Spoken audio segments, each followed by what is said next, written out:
여러분 안녕하세요. 이번 시간에는 요한계시록 22장 18절 19절 말씀, 예언의 말씀을 가감하는 것에 대한 경고, 이 내용으로 말씀을 나누어 보도록 하겠습니다.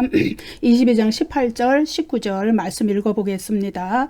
내가 이 두루마리의 예언의 말씀을 듣는 모든 사람에게 증언하노니 만일 누구든지 이것들 외에 더하면 하나님이 이 두루마리에 기록된 재앙들을 그에게 더하실 것이요, 만일 누구든지 이 두루마리의 예언의 말씀에서 제하여 버리면 하나님이 이 두루마리에 기록된 생명나무와 및 거룩한 성의 참여함을 제하여 버리시리라.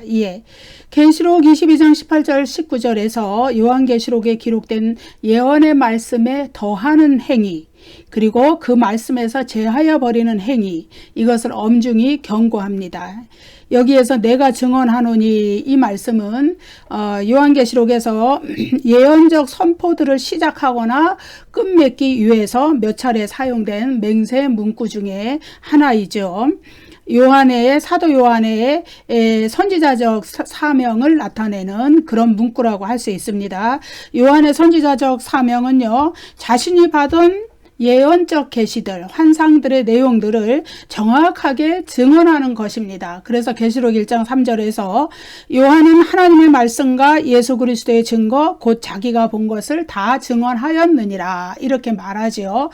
이것은 요한이 자신이 어떤 창작물, 자신이 상상한 것, 이것을 요한계시록을 통하여 전하는 것이 아니라 하나님이 보여주신 거, 그리스도께서 보여주신 거, 그것을 전했다.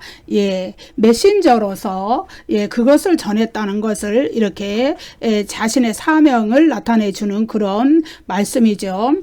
그래서 이러한 맹세 문구, 내가 증언하노니, 이런 증언을 쓰는 거는 뭐냐? 맹세 문구를 쓰는 목적은 뭐냐? 계시록이 진정한 예언의 말씀이고 하나님으로부터 온, 그리스도로부터 온 진정한 예언의 말씀이며 그것을 함부로 변경해서는 안 된다. 그것을 나타내기 위해서 내가 증언한다. 증언이라는 거예요. 이 얘기는 내가 지은 것이 아니고 하나님이 보여주신 것, 그리스도께서 보여주신 것을 내가 증언하는 것이다. 증언하노니, 이 구절은요, 현재 시제로 되었어요. 마르티레오라는 헬라어 동사의 현재 시제로 나와 있습니다. 이것은 요한계시록이 현재 시제로 되어 있는 것은 모든 세대에서 살아가고 또 미래에 살아갈, 재림 때까지 살아갈 모든 세대에게 현재적으로 그들에게 주어진 것이라는 것을, 그래서 요한계시록은 어떤 재림 직전의 세대에만 해당되는 말씀도 아니고 사도 요한 당시에 요한계시록의 수신자들에게만 해당되는 말씀도 아니고 초림부터 재림까지의 그 기간을 살아갈 모든 세대의 모든 그리스도인들에게 주어지는 현재적인 말씀이다. 우리가 이렇게 알 수 있습니다. 여기서 증언하다, 이 동사는 법적 의미를 가진다고 그랬죠. 하나님의 법정 앞에서 하나님의 법적 의미를 가지는 동사라 그랬습니다. 이 두루마리의 예언의 말씀, 이것은요, 요한계시록이 요한 개인의 개인적인 창작물이 아니라 하나님으로부터 계시된 성경이라는 것을 확증해 주는 말씀입니다. 이 두루마리의 예언의 말씀을 듣는 모든 사람에게, 이것은 이제 요한계시록을 듣는이라 그랬죠. 요한계시록을 듣는 청중들을 가리키고, 그 당시에 사도 요한 당시에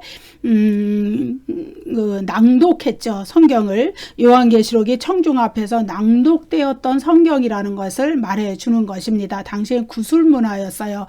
우리처럼 지금 인쇄 문화가 이렇게 막 발달해 가지고 너도 나도 이것을 막 돌려 읽는 그런 형태가 아니고, 회중이 모여 있는 데서 그 교회의 목회자가 앞에 나가서 대표해서 읽고, 그리고 나머지 사람들은 듣는 그런 사람이죠. 듣는 모든 사람에게, 여기에서 이제 듣는 모든 사람, 여기서 판티토 아쿠온티에서 아쿠온티라는 것은 아쿠오의 현재 분사인데, 이것은 모든 세대에서 요한계시록을 듣는 모든 사람, 그것을 가리키는 겁니다. 그래서 여기서 이제 듣는 모든 사람이라는 거는 이제 직접적으로는 그 회중으로서 앞에서 낭독되는 요한계시록을 듣는 당시의 수신자들을 가리키는 말일 수도 있지만은, 그러나 좀 더 보편적으로 보면은, 넓은 의미로 보면은 이제 이 세대를 거듭하면서 요한계시록을 읽고 듣고 지키는 모든 자들, 그런 자들을 가리키는 말입니다. 그래서 계시록 1장 3절에서 첫 번째 복의 선언이 나올 때 무엇이라 그랬느냐? 이 예언의 말씀을 읽는 자와 듣는 자와 그 가운데 기록한 것을 지키는 자는 복이 있나니 때가 가까움이라. 예, 읽고 듣고 지키는 모든 자들, 예, 그들을 가리키는 말입니다. 그들에게 사도 요한이 이 요한계시록의 내용을 증언했다, 이 이야기죠. 요한계시록 22장 18절 19절 이 말씀은요 조건문으로 되어 있어요. 조건절과 기결절을 가진 조건문의 형식으로 되어 있는데, 그런데 이게 아주 유사한 형식의 문장, 성경 본문이 어디에 나오냐? 신명기에 나와요. 신명기 4장 2절 12장 32절 29장 19절에서 20절 여기에 나오는 신명기 본문들, 그 본문들은 무엇이냐? 성경의 절대적인 유효성, 성경이 절대적으로 유효하다, 그것을 증거하는, 확증하는 말씀들입니다. 그래서 그 신명기 그 본문들이 옛 이스라엘 백성들, 선택받은 그 옛 이스라엘 백성들에게 주어진 옛 법전이라면, 요한계시록은 영적인 새 이스라엘에게 주신 새로운 법전이라고 할 수 있습니다. 신명기의 그 본문들을 읽어보면은 이제 이 요한계시록의 22장 18절 19절과 아주 유사하다는 걸 알게 됩니다. 한번 읽어보겠습니다. 신명기 4장 2절 내가 너희에게 명령하는 말을 너희는 가감하지 말고 내가 너희에게 내리는 너희 하나님 여호와의 명령을 지키라. 신명기 12장 32절 내가 너희에게 명령하는 이 모든 말을 너희는 지켜 행하고 그것에 가감하지 말지니라. 신명기 29장 19절 20절 이 저주의 말을 듣고도 심중에 스스로 복을 빌어 이르기를 내가 내 마음이 완악하여 젖은 것과 마른 것이 멸망할지라도 내게는 평안이 있으리라 할까 함이라. 여호와는 이런 자를 사하지 않으실 뿐 아니라 그 위에 여호와의 분노와 질투의 불을 부으시며 또 이 책에 기록된 모든 저주를 그에게 더하실 것이라. 여호와께서 그의 이름을 천하에서 지워버리시되. 예. 여기 이제 저주라는 말이 나오고 더하지 말라, 가감하지 말라는 말이 똑같이 나오잖아요. 예. 그래서 이 신명기 본문들은 무엇을 말했냐 하면은 그들에게 주어진 토라, 그 율법, 그것이 여호와 하나님에게서 온 것이기 때문에 보충되거나 축소되어서는 안 되고 전체적으로 받아들여지고 순종되어져야 된다는 것을 나타내는 이 구절들입니다. 신명기의 이 구절들이. 바로 그것이 요한계시록 22장 18절 19절에서 말하고자 하는 그런 의미가 되겠죠. 이것들 외에 더하면 또 이 두루마리의 예언의 말씀에서 제하여 버리면 그것과 동일한 의미가 신명기 본문에 나타나는 거죠. 그래서 신명기 이 본문의 말씀처럼 계시록 22장 18절 19절은 거짓 선생들이 사도 요한의 가르침을 그러니까 사도 요한을 통해서 주신 하나님의 계시의 말씀, 그리스도의 계시의 말씀을 요한계시록의 내용들을 더하거나 제하여 버림으로써 계시록을 통해서 주어진 계시록의 예언의 의미를 왜곡시키거나 변형시키는 것에 대해서 경고한 말씀이 되겠습니다. 그런데요, 여기에서 예언의 메시지에 더하거나 제하여 버리는 것을 엄중히 경고받은 대상은 당시에 본문을 수정하기를 원하는 그리고 또 미래의 서기관들, 당시의 서기관들, 아무튼 서기관들이 아니에요. 여기서 뭐라 그랬냐 하면은 계시록의 말씀을 듣는 사람들이에요. 뭐라 그랬냐면은 내가 이 두루마리의 예언의 말씀을 듣는 모든 사람에게 증언하노니. 다시 말하면 일반 성도들이라는 얘기예요. 예. 그래서 마치 서기관들이 말씀을 단축하고 확대하고 변형을 가하는 것처럼 고의로 요한계시록의 경고를 왜곡해서는 안 된다. 어떤 사람들이 요한계시록의 말씀을 읽고 듣고 지키는 자들이, 예, 듣는 자들이, 예. 그래서 이제 그 septuaginta라고 LXX라고 영어 약자로는 그렇게 말하죠. 라틴어 아무튼 그렇게 말하는데, 그것은 이제 구약 성경, 히브리어 성경을 최초의 헬라어 성경으로 번역한 최초의 구약 성경인데, 거기 번역자들이 자신들의 번역을 다 마치고 나서 거기에다 이렇게 선언을 했어요. 이미 기록된 말 중 바꾸거나 더하며 또는 생략하여 변형을 일으키는 자에게는 그들의 습관대로 저주를 선포한다. 예, 70인 번역에도 이런 글이 있어요. 그래서 당시에 전형적인 유대 묵시록들의 사본의 역사에서 그들이 그러한 염려가 이런 것들을 또 기록한 것들을 보면은 그런 사도 요한의 이런 염려가 전혀 기우가 아니라는 걸 알게 돼요. 사도 요한은 누군가가 요한계시록의 내용을 변경하고 왜곡하고 이럴 가능성이 있다고 생각했는데, 당시에 이런 그 70인 번역에도 이런 글이 써 있고, 요한 묵시록의 요한이 아니고 유대 묵시록들의 사본들에서도 이런 일들이 나타났기 때문에 사도 요한은 그것을 경계한 것이죠. 왜냐하면은 자신이 하나님으로부터 그리스도로부터 받은 그 환상과 계시를 기록한 그대로 후대에 남기를 바라는 거예요. 그래야 사람들이 그것을 읽고 하나님의 계시를 그대로 받아들일 것이기 때문에. 그런데 여기에 누군가가 추가하거나 아니면은 내용을 빼버리거나 이렇게 변형이나 왜곡을 하는 것을 사도 요한은 염려했고, 그러기를 원치 않았기 때문에 이런 경고의 말씀들이 여기에 쓰여진 것입니다. 신명기 4장의 이 말씀, 토라의 말씀들과 계시록 22장 18절 19절의 근접 문명의 내용들을 보면은 확실히 양자가 연결되어 있다는 것을 알게 됩니다. 첫째로 신명기 4장에서는 그리고 계시록 22장에서는 이 본문이 어디에 들어있느냐, 우상 숭배를 경고하는 문맥에 들어 있습니다. 그리고 둘째로 신명기의 이 본문들과 계시록 22장 18절 19절은 모두 경고에 적극적으로 반응해서 하나님께 순종하는 자에게 새 땅에서 요한계시록에서는 새 하늘과 새 땅이지만 이제 신명기의 새 땅에서 생명을 상으로 받는다고 이렇게 말하는 문맥에 위치해 있어요.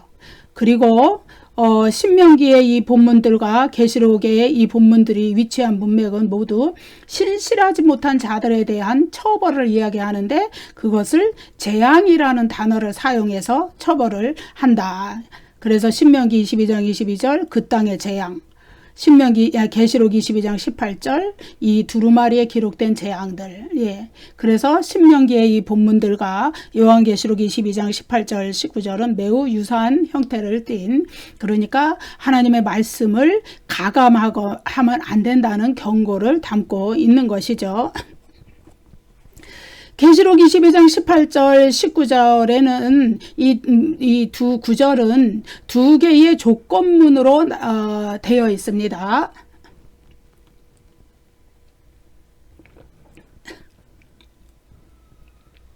그래서 두 조건문의 조건절, 그것은 조건을 나타내는 불변사, 애안, 만일 뭐뭐 하면, 그걸로 시작이 되고, 그리고 가정법 부정과거 동사들로 이루어졌습니다. 더하다, 여기 더하면, 그리고 제하여 버리면, 가정법 부정과거 동사들, 에피데, 아펠레 이런 동사들. 그 다음에 귀결절은 직설법 미래 동사들로 이루어져 있어요. 더하실 것이요, 제하여 버리시리라. 에피데세이 아펠레이. 이러한 유형의 조건문은 앞으로 미래에 일어날 그 사건을 가리켜서 이렇게 기록을 한 것이에요. 그래서 이제 조건절의 에피데와 아펠레라는 이 두 헬라어는 문자 그대로의 의미. 그러니까 사람이 실제로 더하거나 제하여 버리는 행동을 할 경우, 그것을 의미하고, 귀결절의 에피데세이와 아펠레이, 이거는 뭐냐면은 더하실 것이요 제하여 버리시리라, 이 구절인데 이것은 은유적인 의미로 표현이 되었습니다. 그래서 한번 다시 볼게요. 22장 18절의 조건절은 만일 누구든지 이것들 외에 더하면, 귀결절은 하나님이 이 두루마리에 기록된 재앙들을 그에게 더하실 것이요. 그러니까 조건절과 귀결절이 있다는 것은 이 조건을 행하면 이렇게 될 것이다. 예. 또 22장 19절의 조건절, 만일 누구든지 이 두루마리의 예언의 말씀에서 제하여 버리면, 귀결절, 하나님이 이 두루마리에 기록된 생명나무와 및 거룩한 성의 참여함을 제하여 버리시리라. 문장 구조가 동일한 문장 구조로 되어 있는 것이죠. 예. 그래서 이 조건문, 두 개의 조건문들은 요한계시록에 대한 어떠한 첨가도, 특정 부분의 배제도 용납되지 않는다는 것을 강조하는 거예요. 그래서 조건절과 귀결절의 그 형식을 사용해서 더하거나 제하여 버리는 행동에 반드시 상응하는 형벌이 따른다는 것을 강조합니다. 명백하게 말합니다. 요한계시록은 하나님의 계시로서 이미 완결이 된 것이에요. 그래서 누구도 그것의 다른 내용을 첨가하거나 특정한 부분을 배제할 수 없다는 것을 이 구절에서 강조하는 것입니다. 그리고 성경에 기록된 하나님의 계시, 그리스도의 계시가 해석의 과정에서 왜곡되어서도 안 된다는 것을 강조해요. 기록된 하나님의 계시, 그리스도의 계시에 대한 인간의 해석과 설명이 결코 그 기록된 성경 본문 자체와 동일시 될 수 없다. 그것을 강조하는 겁니다. 예. 그러면 이제 여기 구절을 한 구절씩 뜯어볼게요. 만일 누구든지 이것들 외에 더하면, 22장 18절의 조건절이죠. 여기서 만일 누구든지, 이것은 예외 없이라는 의미예요. 만일 누구든지. 하나님의 성령으로 영감을 받아서 하나님의 예언의 말씀, 그리스도의 예언의 말씀을 기록한 요한계시록을 자신의 목적을 위해서 왜곡시키는 자들은 예외 없이 그에 상응하는 형벌을 받게 될 것이다. 그것이 만일 누구든지, 예, 거기에 들어 있습니다. 그 다음에 더하면이라는 헬라어, 이것은 원래 있던 것 위에 다시 다른 것을 세우다, 이런 의미를 가지고 있어요. 그래서 그것은 분명한 첨가를 나타내는 거예요. 또 귀결절은 22장 18절의 귀결절은 하나님이 이 두루마리에 기록된 재앙들을 그에게 더하실 것이요. 예. 이렇게 되어 있죠. 여기서 기록된, 이것은 헬라어 완료 분사로 되어 있어요. 완료되었다 이거예요. 요한계시록 기록이 그 예언의 말씀의 기록이 이미 완료되었다.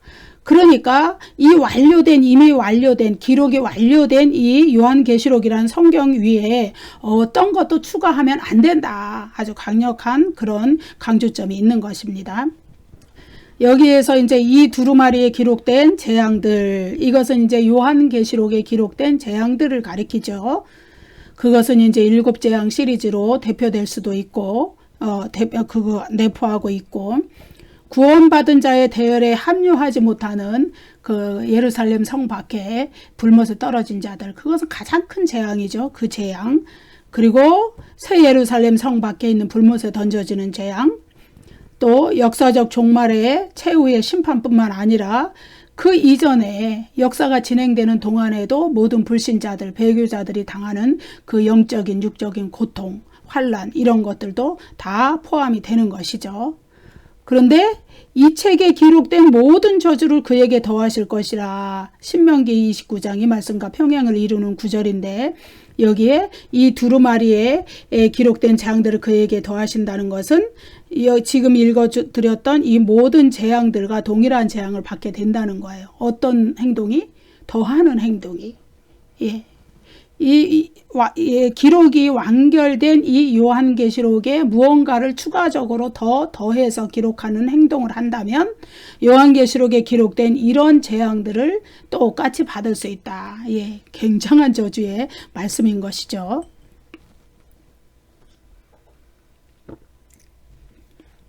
신명기에서는 그것을 저주라고 표현을 했죠. 이 책에 기록된 모든 저주를 그에게 더하실 것이라.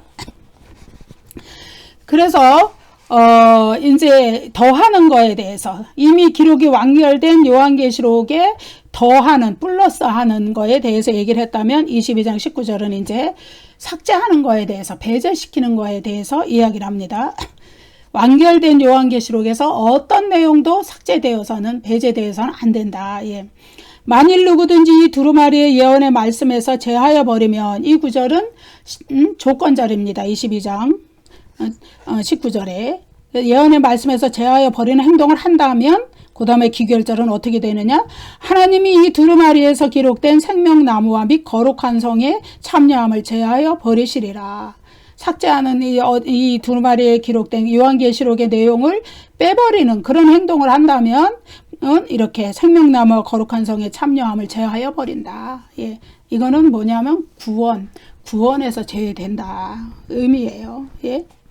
제하여 버리시리라. 이거 직설법 미래시제죠. 그래서 역사적 종말에 새하늘과 새 땅이 열릴 때 그 새 창조의 세상에 참여하는 것을 제외시켜 버린다. 예.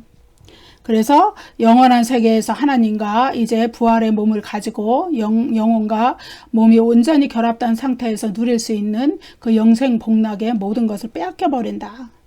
예. 그래서 결국은 그것은 구원에서 제외된다는 의미죠. 그런데 이제 그레고리 빌이라는 그 요한계시록 학자는 여기에서 제하여 버린다 이 구절, 이것을 어떻게 해석을 했느냐? 그것은 본래 구원 받았는데 구원에서 배제됐다, 상실되었다, 구원을 상실했다 이런 의미가 아니라 처음부터 그는 구원이 거부된 자였다 이렇게 해석을 합니다. 그래서 비록 교회 공동체 안에서 인간의 눈으로 보기에는 구원받은 자처럼 보여도 거짓 그리스도인은 최후의 구원의 상을 받지 못할 것이다. 예, 그런 이야기죠. 그래서 7교회에게 주어진 메시지는 배교의 경고를 포함합니다. 그래서 이기는 자는, 끝까지 그 환난과 박해를 이기는 자는, 그 이면은 배교할 경우에 경고가 같이 포함된 말씀인 것이죠. 이기는 자에 대한 종말론적인 복의 약속은 환난과 박해에 직면했을지라도 끝까지 배교하지 않고 믿음으로 승리할 수 있도록 격려하는 것이죠. 이 배교에 대한 경고는요, 요한계시록 전체에 걸쳐 나타나는 사상이에요. 계시록 2장, 3장, 21장, 22장 계속 나옵니다. 그리고 신약 성경의 여러 본문에도 나타나 있습니다. 요한복음, 히브리서, 야고보서, 베드로서, 요한일서 이런 여러 성경이에요. 그래서 이제 한 번 구원받은 것은 영원한 구원이다. 이것은 이제 인간의 눈으로 보기에는 그가 구원받은 자처럼 보일 수 있지만은 하나님의 안목에서는 어떤지 우리는 그 구원의 여부에 대해서 판단할 수 없다는 것이죠. 그래서 배교에 대한 경고가 성경에 있다는 것은 배교할 수 있는 가능성이 있는 것이죠. 교회 안에 있는 자라도. 생명나무와 및 거룩한 성에 참여함을 제하여 버림을 당한 사람들이다. 예. 그들은 거룩한 성 밖에 있어서 불못에 던져지는 자들이고 어린 양의 생명책에 이름이 기록되지 못한 자들이고 새 예루살렘 성에 들어가지 못하는 자들이다. 예.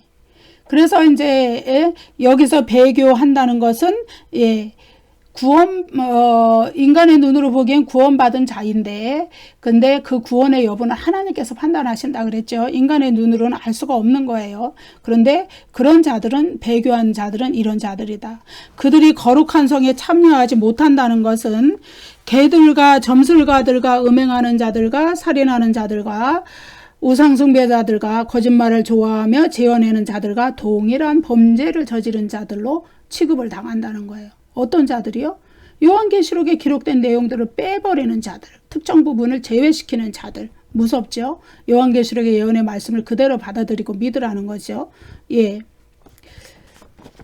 그래서 이제 오늘날 이단 중에서 이 요한계시록을 아주 굉장히 마치 전매 특허처럼 자신들에게 주어진 성경인 것처럼 막 이렇게 하는 그 이단의 집단들이 있어요. 근데 이제 그들의 특징이 뭐냐 하면 예를 들어서 요한계시록을 전체적으로 우리가 알기 위해서는 그 본문 문맥을 다 전체적인 흐름을 알아야 되고 배경도 알아야 되고 그 요한계시록이 쓰여진 문학적인 장르의 구성도 알아야 되고 당시의 사회적 배경도 알아야 되고 본문 한 구절 한 구절 빠뜨리지 말고 다 유기적 연관성을 가진 이런 모든 것들을 다 알아야 되고 그렇게 해서 그것을 가르쳐야 되는데 어떤 경향이 있느냐 하면 특정 구절을 뽑아요. 자기네들에게 유리한 특정 구절. 그래서 그것만을 막 이렇게 주입식으로 가르쳐요.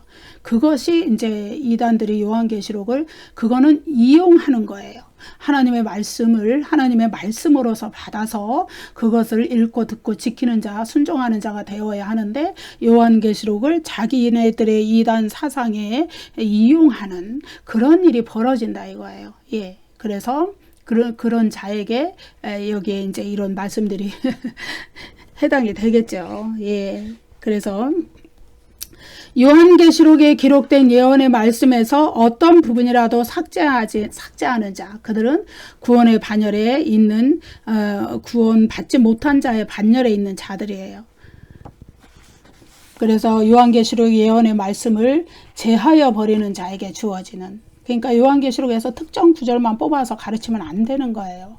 전체적인 내용을 가르쳐야 되는 거죠. 예. 그래서 이제 예컨대 요즘에도 보면은 요한계시록에 대해서 말씀하시는 분들 중에 짐승의 표에 대해서는 굉장히 강조해서 가르치시는데, 요한계시록에서 짐승의 표의 대조적인 개념이 하나님의 인이에요. 하나님의 인침, 구원받은 백성들은 하나님의 인침을 받아서 끝까지 이기고 믿음으로 승리한다.